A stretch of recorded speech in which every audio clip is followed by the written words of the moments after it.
कहानी की शुरुआत इवान लोमोव नाम के एक अमीर जमींदार से होती है। वो अपने पड़ोसी स्टेपान चुबुकोव के घर जाता है।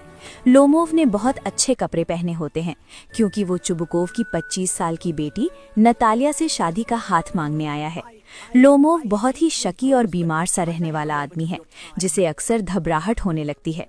चुबुकोव पहले तो डर जाता है कि शायद वो पैसे उधार मांगने आया है, लेकिन जब उसे पता चलता है कि लोमोव शादी का प्रस्ताव लाया है तो वो बहुत खुश हो जाता है। चुबुकोव नतालिया को बुलाने जाता है। जब नतालिया आती है तो लोमोव सीधे काम की बात करने के बजाय इधर उधर की बातें करने लगता है।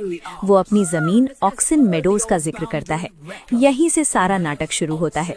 नतालिया कहती है कि वो जमीन उनकी है, जबकि लोमोव कहता है कि वो उसकी है।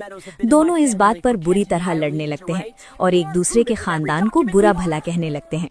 गुस्से में लोमोव वहां से भाग जाता है। लोमोव के जाने के बाद चुबुकोव नतालिया को बताता है कि वो तो शादी का प्रस्ताव लेकर आया था। ये सुनते ही नतालिया पागलों की तरह रोने लगती है और उसे वापस बुलाने के लिए कहती है। लोमोव वापस आता है और वे जमीन वाली बात भूलकर शांति से बात करने की कोशिश करते हैं। शांति ज्यादा देर नहीं टिकती।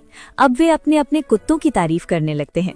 लोमोव कहता है कि उसका कुत्ता गैस सबसे अच्छा है, जबकि नतालिया का मानना है कि उनका कुत्ता स्क्वीजर बेहतर है। वे फिर से एक दूसरे पर चिल्लाने लगते हैं। लोमोव की घबराहट इतनी बढ़ जाती है कि वो बेहोश होकर कुर्सी पर गिर पड़ता है। नतालिया और चुबुकोव डर जाते हैं कि कहीं लोमोव मर तो नहीं गया, लेकिन जैसे ही लोमोव को थोड़ा होश आता है, चुबुकोव बिना वक्त गवाए लोमोव का हाथ नतालिया के हाथ में दे देता है और उनका आशीर्वाद दे देता है। वे एक दूसरे को चूमते हैं और शादी तय हो जाती है। लेकिन मजेदार बात यह है कि शादी तय होते ही वे फिर से कुत्तों वाली बात पर लड़ने लगते हैं। ये नाटक दिखाता है कि कैसे अमीर परिवारों में शादी अक्सर प्यार के लिए नहीं, बल्कि जायदाद और पैसे बढ़ाने के लिए की जाती है।